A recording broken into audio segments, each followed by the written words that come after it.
था मानो वो जिंदा हो। जल्द ही हॉकिंस को एक कमरा मिला जिसका दरवाजा बहुत अच्छी तरह से बंद किया गया था। उसने अभी के लिए ये दरवाजा नहीं खोला और बाहर मैग और जेकब को बुलाने गया।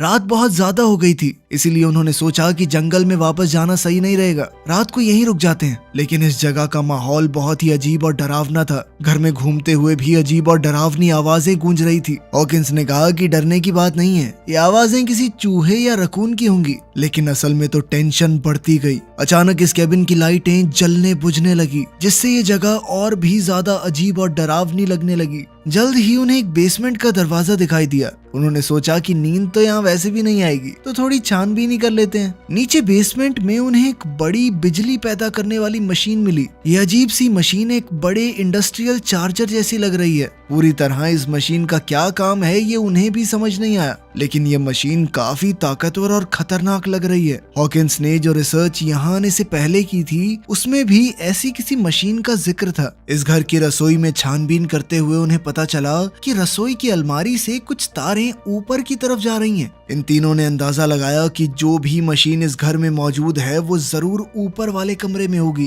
खैर, जो कमरा हॉकिंग को पहले बंद मिला था वो खुद ब खुद खुल गया। हॉकिन ने अपने दोस्तों को बुलाया और तीनों अंदर चले गए। दीवारों पर अजीबोगरीब फोटोज लगी हुई थी और तंत्र मंत्र से जुड़े हुए रहस्यमयी निशान बने हुए थे। लेकिन कुछ साइंस से जुड़ी चीजें भी थी। ये साइंस और काले जादू का एक मिक्सचर सा लग रहा था। वहाँ कुछ फोटोज तो बहुत ज्यादा दिल दहला देने वाली थी। वो लोग छानबीन कर ही रहे थे कि अचानक एक मकड़ी ने जेकब के मुंह पर काट लिया। डरा और घबराया हुआ जेकब अपने कमरे के बाहर भागा। हॉकिंस ने कॉनी को फोन किया और कहा कि पता लगाओ ये अजीबोगरीब घर किसने बनाया है। लेकिन छत से आ रही इलेक्ट्रोमैग्नेटिक रेडिएशन की वजह से उसके फोन का सिग्नल टूट गया। वहीं जेकब और हॉकिन के बीच में भी मैग को लेकर कुछ टेंशन थी। दरअसल हॉकिन से पहले मैग जेकब की गर्लफ्रेंड थी और वो आज भी कहीं ना कहीं उससे प्यार करता था। इस वजह से उन तीनों के बीच में माहौल थोड़ा अजीब हो गया। जैसे ही वो लोग सोने की तैयारी करने लगे, हॉकिन का कहना था कि उन तीनों को एक ही कमरे में रुकना चाहिए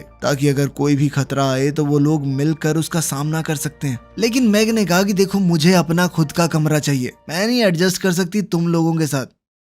रात को जेकब बहुत बीमार हो गया, शायद उस मकड़ी के काटने की वजह से। कोई भी ठीक से नहीं सो पा रहा था। मैग हॉकिंस के कमरे में आ गई क्योंकि उसे लग रहा था कि इस जगह में कोई बहुत ही बुरी सी शक्ति है। हालांकि उसने आज तक जंगल में बहुत सी रातें अकेली बिताई हैं, लेकिन इस जगह का एहसास कुछ अलग सा है। कोई बहुत बुरी शैतानी शक्ति मौजूद है यहाँ पर। बातों बातों में ये दोनों करीब आ गए और इनके बीच में नजदीकियां बढ़ने लगी। तभी हम देखते हैं